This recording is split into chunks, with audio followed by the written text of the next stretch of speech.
So we're going to jump into this beautiful kale salad. This is about 8 cups of kale I'm using here, and I'm checking the back of it. Even if I washed it 3 times, you always should check the back for any residue. So I'm just putting it in here, and the first thing we're going to add is salt, because that helps to break down the kale during the massaging process. And I'm putting in about a teaspoon of salt. And we're going to go in here with 2 tablespoons of olive oil, extra virgin of course. And the last thing we're going to be using to break down the kale is lemon juice. So about a half of a lemon. You can do a whole lemon, but I tend to go with a half. If you want a little bit more, you can always add more at the end. So make sure you don't get any seeds in there, guys. And just get that in there, and then we'll start to massage. Perfect. Add in a bit more, because you know I like it a little bit more lemony. And then you can start to massage the kale. So remember, we have salt, olive oil, and lemon juice. And you're going to squeeze the kale, and you can see the texture starts to change a lot. It's not as hard anymore. It gets more green, it gets more soft. And you should be doing this for around 2 to 3 minutes. Sometimes I even go longer, depending on how much massage I want my salad. And this is it. I would eat this just like this. But we're going to add something a little extra. Some thinly sliced red onion. You can also go in here with some shallots as well. Make sure your onion is sliced very thin and put it into the kale salad. And you can massage a little bit more because you want the onions to also break down and get in some of that lemon juice and salt as well. So that's our step here. The next thing we're going to do is to jazz up this salad with some mango. So half cup of mango goes in here. The mango doesn't have to be super ripe, but it should be sweet, so you can add some contrast to your salad. And we need contrast. We need that sweetness. We need the earthiness of the kale. Yeah, that's it. So I'm here cutting the mango in little cubes. You can cut them into smaller cubes, and you can then put them into your salad. It's so easy.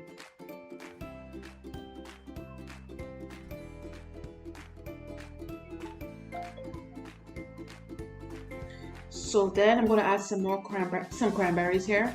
I add cranberries and mangoes because I want the sweetness to be out front.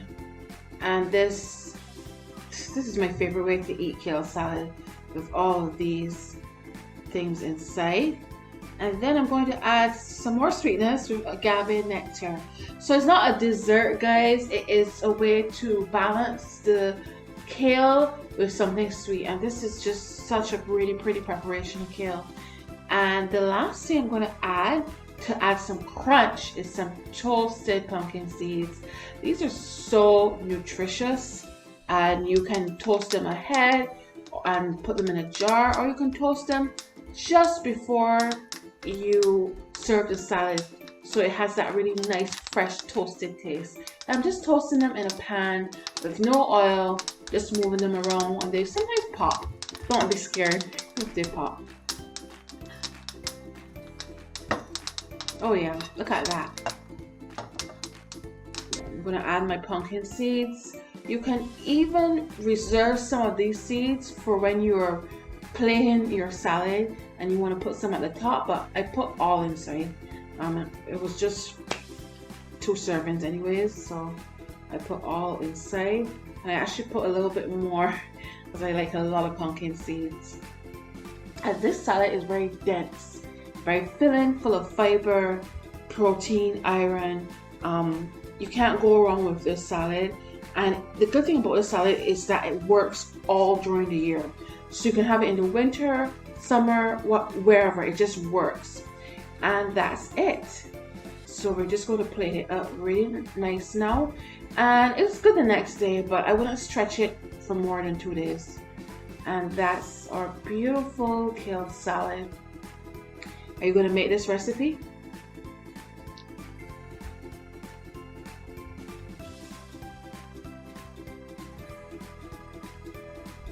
And if you want, you can finish it off with a drizzle of more agave. And it's not as much as you think it is. It's very thin drizzle, so you can have that nice sweetness at the top. And that is how it looks. How beautiful is that?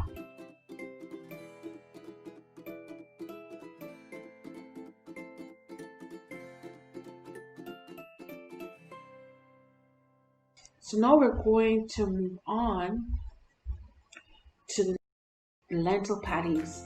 I made this recipe 10 years ago, and this is just such a classic recipe. So we're going to start off with some flour. You can start off with unbleached flour. If you're doing gluten-free flour, you can swap it in 1-to-1, and it's always half backed flour. So if you have 4 cups of flour, you're going to have a half cup of fat. So 4 cups of flour, 2 cups of fat. To color the patties, we're going to use some turmeric. If your turmeric is like mine and very concentrated, try to use less. I went a little bit overboard here, but 1 teaspoon is good enough. To balance the taste of the patty, you want to add some sugar and salt, and that helps to give it a very good flavor. So again, the turmeric is what colors the patty, and the salt is what brings out the flavor. We don't want to put it too salty because we do have filling inside. So I'm just mixing my dry ingredients together, and we're making pastry. We're not making dough, we're making pastry. So we're going to put in our vegan shortening, and you can find this anywhere now. It's very popular. Just look at the label to make sure there's no milk solids inside. And now we're rubbing the fat into the flour with our fingertips. We can also use a 2 forks or a pastry blender. So I'm just rubbing it in, making sure that the fat gets incorporated into that flour so nicely. It takes time, but you don't want to spend too much time on it because you don't want your fat to get too warm, or it affects the texture of your pastry. So you want to just make sure you work very quickly and efficiently.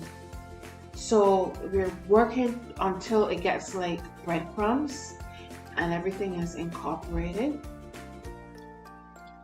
And it's a labor of love, pastry. And now we're going to add ice water. I never really give the amount of ice water to use. Why? Because in different countries and different flour, you use a different amount of water due to the humidity. So you're just going to put in enough water that you get a dough. You don't want a wet dough, you want almost a dry dough that actually holds together. So I'm mixing it in as fast as I can. There is some water and the dough sticking to my hand a little bit, but I'm making the best out of it and working that in. And it's a little dry, so I'm going to add in the rest of my water, some more water, until I can feel it. And pastry is all about feel.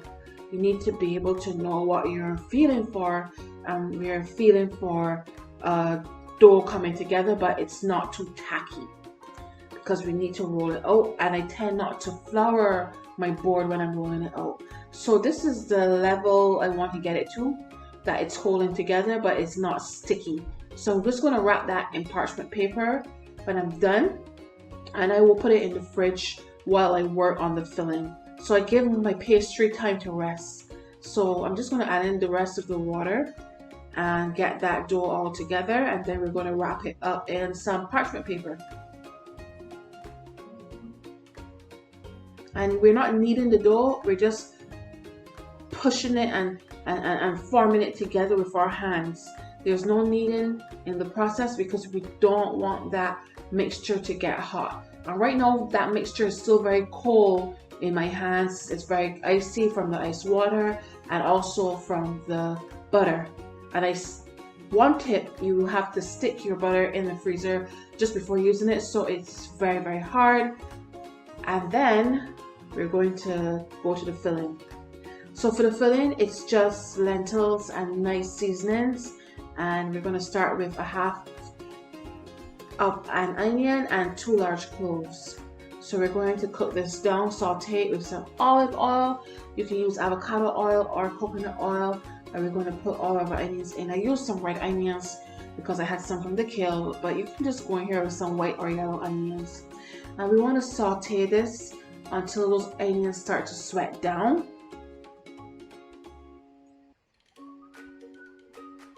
And that's it. We're going to just cook that down. Now I'm going to cook my curry in the onions. So I cook my curry in the oil so that the flavors kind of permeate and we get everything inside. And we're going to add some cumin, bell peppers,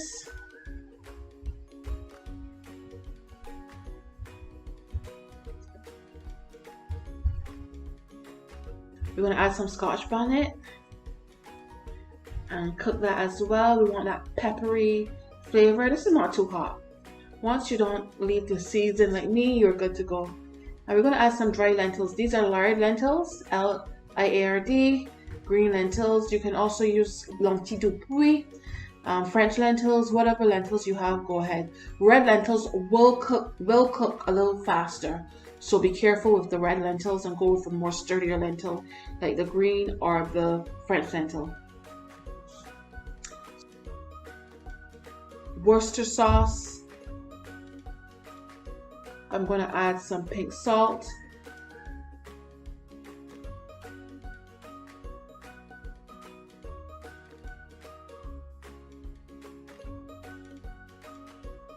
I'm going to add some tomato paste to bring out that color and to give it more depth. If you don't have tomato paste, you could use some ketchup as well. That's very telltale Caribbean cooking. So we're going to go with some soy sauce. You can also use liquid amino acids, but if you have soy sauce, you can use that. And we're going to work that in. So this is all in seasoning the lentils to make sure that the filling is as tasty as possible. So we have your 2 cups of water, and we're going to make sure everything is really nice and well mixed, and we're going to let that relax and cook. I'm just checking the color of my gravy, and this is not going to be a gravy anymore because it's going to get absorbed into the lentils. So yeah, so we're going to cook that down. We're going to check to make sure that you have enough water. If you need some more water, don't be scared to add some in. We are 80% cooked in lentils, and what I want to do here is I'm just checking the color. Now you see it has intensified into a more brown color, and the lentils are really starting to break down. And you can also substitute this as a stew. This will go good on some rice. Yeah, it's a good lentil stew recipe. So I made some breadcrumbs myself with some bread I had at home. So I'm going to put the breadcrumbs in and cook the breadcrumbs, and this helps to bring the filling together so it's more like a filling and not like a stew. So this helps to thicken it and make it into something that you can take it out with a spoon and it stays in that shape. So we're going to cook it for another 10 minutes and then cool it down. Make sure it's cool before you fill your dough. So this is how the dough looks out of the parchment paper.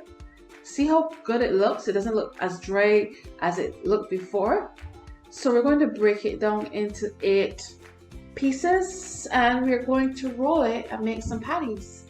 So as you can see, I'm rolling it a little bit and getting it warm in my hands because it's easier to roll like that. But do not overdo this step because you're going to make your dough too hot and your dough is going to be super hard, and we don't want that. We want a nice short crust pastry.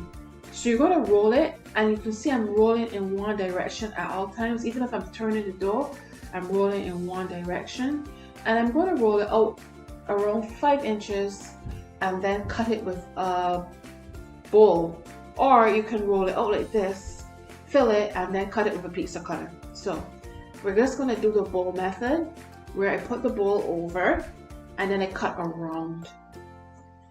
So just cut right around and that's it. So you can have your base shape, and this is what we're going to be working with. Then you can see that nothing is sticking. You don't have to use any flour when you're making pastry. And this is cool lentils. This is not hot lentils. I chilled it down in the fridge for a while. And not overfill your pastry. And this is some vegan milk. Well, this is some soy milk that I'm using with some water to seal it. And then we're just going to bring them down and pinch them on both sides and seal it properly. Then we're going to crimp the edges with the tines of a fork, and that's how you close the patty. And then we're going to stick the top so that they don't burst when they're cooking.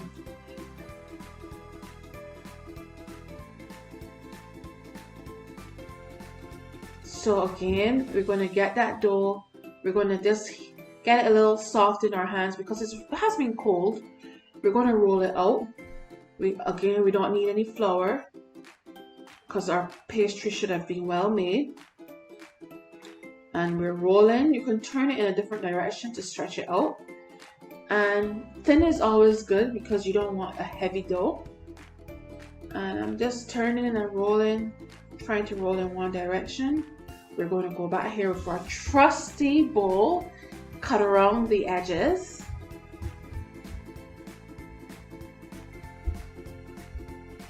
And that's it. So now we have our little circle. It's not perfect, but nobody can tell when you fold it over. And then you're going to fill with your cool filling. Do not fill this hot. Perfect. So we're just going to put that in, not too much. We're going to seal the edges with some milk and water. And then fold it right over. Yummy. I can taste it already. And then we're going to reinforce that seal with the tines of a fork. I'm going to press. And then we're going to prick it right in the middle. Yep, right in the middle. This one prick is enough.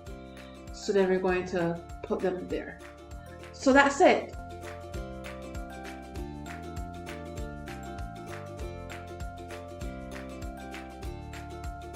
These are ready for oven. Preheat your oven to 350 degrees. You can do this. This is an additional step. It's not mandatory, but you can put some turmeric in the milk and you can brush your pastry. You can brush them before or you can brush them halfway during the cooking process.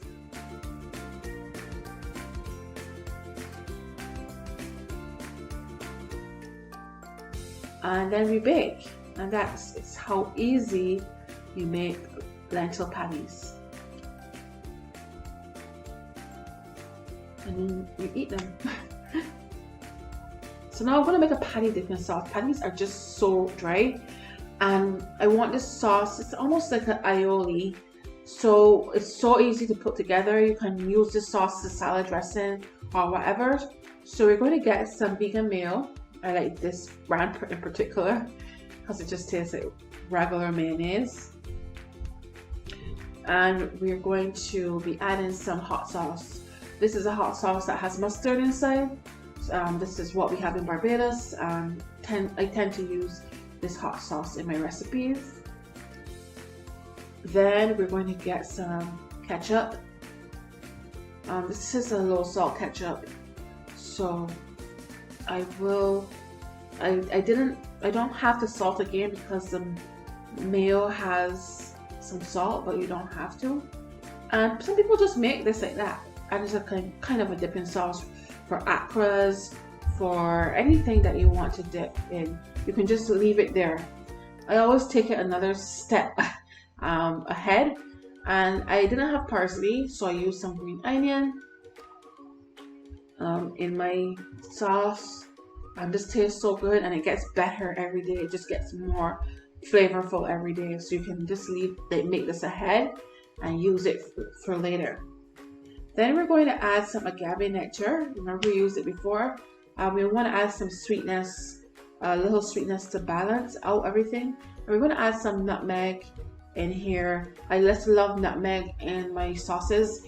It doesn't have a nutmeggy flavor. It just has this beautifully balanced flavor. I just love it so much. And we're just going to bring that sauce together, and that is how easy it is. Now I'm going to just crush some garlic. If you don't want to do this, You can do garlic powder. I had some garlic around, so I'm just crushing it. You see I'm putting a little salt on the garlic so it can break down a little bit faster. And that's it. It even kind of coarse, but you can go, if you have a garlic press, you can press it and put it into your sauce. So that's what I'm doing.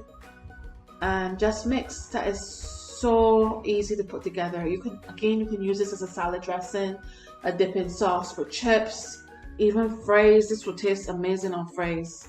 And that's it. So thank you for watching. I hope you enjoy.